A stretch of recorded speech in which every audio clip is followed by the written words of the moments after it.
안녕하세요. 저는 논산에서 딸기 농사를 짓고 있는 허준입니다. 지금 저는 청년 창업농 사례 발표를 위해 이 자리에 나왔습니다. 발표를 한다는 게 익숙하지 않아 떨리긴 하지만 43세의 나이로 농사를 배워나가는 농업 창업인이 가지는 문제는 모두가 한 번쯤은 생각해 보면 좋을 것 같습니다. 대학생 때 논산에 있는 딸기 농장으로 농화를 가게 되었는데 그곳에서 맛본 싱싱하고 달콤한 딸기 맛에 반해 딸기 농사를 시작하게 되었습니다. 농사를 시작하고 얼마 지나지 않아 창업농에게 기술 경영 교육 컨설팅을 하고 농지은행이나 농업에 도움이 되는 기관을 연계하여 도움을 받을 수 있는 청년 영농 정착 지원 사업을 알게 되었습니다. 농업에 이제 막 진출해서 많은 배움과 생활 안정이 필요한 저에게 많은 도움이 될 사업이라고 생각하였습니다.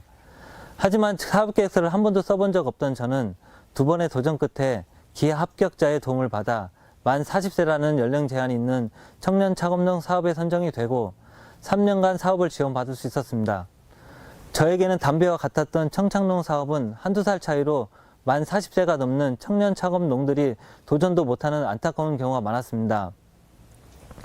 청년농의 기준은 어떻게 정해진 것일까요? 제가 농사를 짓는 논산에서는 청년 농업인들의 기준이 만 49세까지입니다. 우리나라의 대부분의 지역에서 농촌 청년회는 60, 70세의 연령이 선배 농업인들이 활동하고 있습니다. 하지만 중앙부처에서는 다른 산업과 같이 만 40세의 나이로 기준을 잡아 농촌 현장과의 불협화음을 발생하고 있습니다. 농촌에서는 40대는 막 귀농을 해서 배워나가는 초보 농사꾼이자 고령화된 농촌사회에서 가장 젊은 세대임에도 사회적 법적 제도상으로는 보장받지 못하고 있습니다. 그래서 여러 정책에서 소외되고 역차별을 받고 있습니다. 앞으로는 청년 농업인 지원 사업은 농촌 현실에 맞는 청년의 기준을 제시해야 된다고 생각합니다. 고령화된 농촌 사회에서 농업 인력 구조를 개선하고 젊은 유능한 인재를 많이 정착시키기 위해서는 청년층을 규정하는 기준의 통일 및 청년 창업농에 대한 체계적인 육성을 위한 제도 보완이 필요하다고 생각합니다. 첫째, 지속적인 발전을 위해서는 제대로 된 교육이 필요합니다. 청년 창업농인 저 역시 생계에 도움이 되는 지원금도 물론 절실하지만 실질적으로 생계에 도움이 되는 맞춤형 농업 교육을 제공받고 싶습니다. 딸기 농사를 시작하고 가장 어려웠던 점은 부족한 지식이었습니다. 막연히 잘할 수 있을 거란 생각만으로 도전했던 딸기 농사는 생각처럼 쉽지 않았습니다. 귀농교육으로 받았던 특화 작물 교육은 많은 도움이 되었지만 실질적인 농사와는 많은 것이 달랐습니다. 그도 그럴 것이 시시각각으로 변하는 날씨와 각자가 가진 재배 환경을 고려하지 않은 일괄된 교육은 현장에서 적용하기 어려웠습니다. 농사에 대한 노하우를 가진 분께 자본을 구해도 그 조언에 대한 효과도 미미하였고 내가 과연 이 말을 믿고 1년 농사를 해도 되는가라는 의구심도 들었습니다. 딸기 농사는 시간이 갈수록 쉬워지는 것이 아니라 해가 갈수록 어려워졌습니다. 후계농과 창업농은 각자 필요한 교육과 목표가 다릅니다. 젊은 창업농에게 제공되는 스마트팜 교육처럼 일괄적이고 농번기와 농한기를 고려하지 않은 교육은 개선돼야 한다고 생각합니다. 대신 지역의 특산물이나 특용 작물에 대한 전문적인 교육과 컨설팅은 필요하다고 생각합니다. 이러한 교육 인력이 지역 간의 연계로 교류될 수 있다면 창업농이 빠르고 안정적으로 자리 잡을 수 있을 거라 생각합니다. 둘째, 청년농의 안정적인 정착과 지속적인 농업의 생산성 향상을 위해서 농지은행이 보유한 토지의 질적 향상이 필요하다고 생각합니다.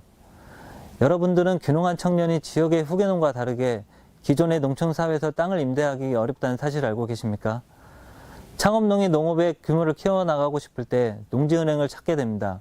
농지은행에서 보유하고 있거나 소유한 땅의 대부분이 농사에 적합하게 관리, 유지, 보수되어 있지 않은 땅입니다.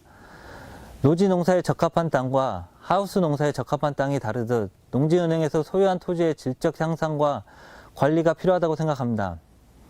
재배를 2년 정도 하면서 매년 지출되는 육묘 비용을 절감하기 위해 육묘장을 신축하기로 마음을 먹고 부지를 구하기 위해 농지은행을 방문하였습니다. 그곳에서 소개해준 곳들은 농사를 짓는 현장과 멀리 떨어진 곳이거나 경지 정리가 안 된 노지, 딸기 시설 하우스를 짓기 어려운 오각형의 농지, 출입구가 확보되지 않은 고립된 토지 등 제가 바라는 육묘장을 신축하기 어려운 조건의 땅뿐이었습니다. 더욱이 농지은행의 매물들이 추수가 끝나는 가을, 겨울에 몰려 있어서 딸기 농사를 짓고 있는 저에게는 땅을 보러 다니는 시간조차 부족하였습니다. 딸기 농사의 특성상 가을, 겨울은 농번기라 좋은 땅을 구하기 위해 투자해야 하는 시간과 시설을 신축해야 하는 시간 등이 매물이 나오는 시기와 엇갈려 좋은 땅을 구하기가 더욱 어려웠던 것 같습니다. 그래서 현재도 육묘장은 확보되지 않은 상태입니다. 농사에 대한 지식이 부족한 초기 창업농들에게 땅은 농업 생산의 기초적인 토대가 될 뿐 아니라 정착으로 이루어지는 주춧돌 역할을 합니다.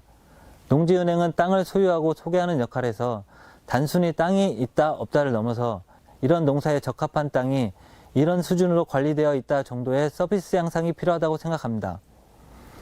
창업농과 농지은행의 거래가 생산성 향상으로 이루어질 수 있도록 농지은행이 보유한 토지의 질적 향상이 절실히 필요합니다.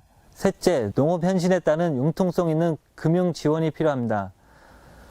저는 기농자금 3억 융자를 받아 토지 구매 및 시설하우스 4개 동을 신축하였습니다. 보통의 창업농은 평균적으로 자리를 잡는 데 5년의 시간이 걸립니다. 저 역시 기본적인 생활이 이루어질 수 있는 소득이 창출되기까지는 5년 정도의 시간이 소요될 것으로 예상됩니다.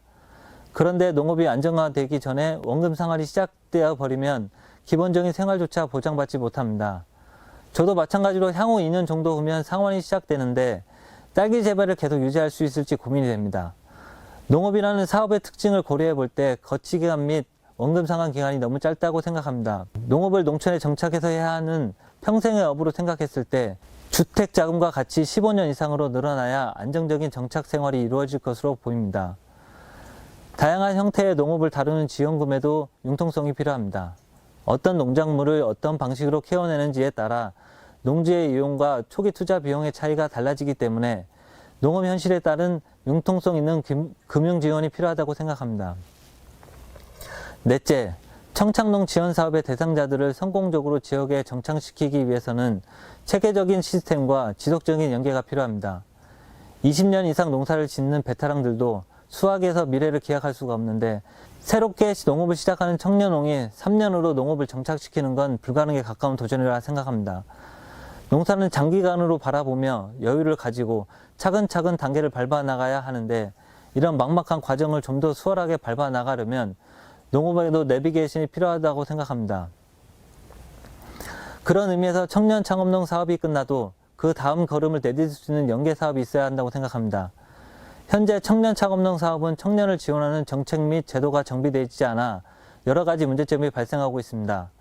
관리기관과 시행기관의 입장 차이, 사업 담당자의 역량 차이, 소통의 혼선 등으로 많은 청년 농업인들이 어려움을 호소하고 있습니다. 청년 창업농이 지속적으로 농사를 지으면서 수익을 창출하고 정착할 수 없다면 농업인으로서 농업을 유지하는데 무슨 의미가 있겠습니까? 40세 이후에도 농업인으로서 삶을 탄탄하게 다져 나갈 수 있도록 농업인을 위한 지원의 범위나 종류가 세분화되고 그 혜택을 누리는 연령층이 넓어졌으면 좋겠습니다.